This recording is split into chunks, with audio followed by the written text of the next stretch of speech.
On her way out the door, she spied the mail on her side table. One envelope in particular caught her eye with its pink color. She snagged the pile as she walked out. Before leaving for the gym and a frustration-melting workout, she hit the concierge's office and left strict orders about having Kyle escorted from the building with no option to return. She paid a high monthly fee for her condo security, and she intended to make good use of it. I never want to see his smug face again. Her rage carried her, but only until she reached the privacy of her car in the underground garage. Once there, away from prying eyes, she finally lost control of her emotions, the tears falling like a hot rain shower.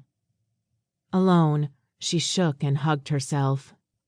The betrayal of her supposed lover, hurting her more deeply than she would ever admit to anyone. Why does this keep happening to me?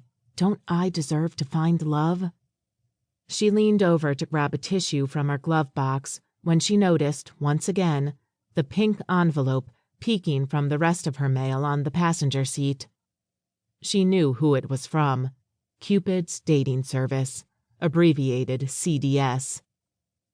She'd signed on with them over a year ago, and, unlike everyone else she knew who ranted about their successful matches, she'd yet to meet the one.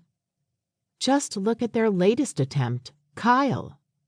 Supposedly a perfect match for her, and yet he'd turned out to be a cheating bastard. CDS was also the same idiotic company who'd set her up with her previous failed relationship with Roger, who, it turned out, didn't like women and dated them only to please his mother. The same Fortune 500 corporation that had sent her on several dates with Anthony, whose idea of bedroom fun included implements that belonged in a torture chamber.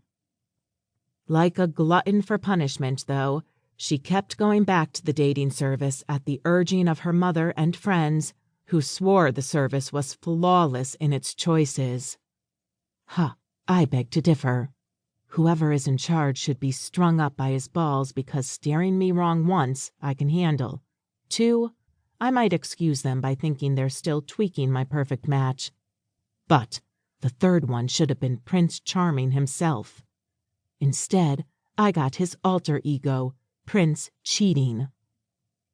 She tore open the pink envelope to find a card. On the front, it read in big letters, "Congratulations," followed by smaller print inside that said, "We at Cupid's Dating Service would like to congratulate you on reaching the 6-month mark with your true love. May your love today still be as strong when you hit your 20-year anniversary." Roxanne laughed and laughed. She laughed so hard the tears rolled even thicker down her face.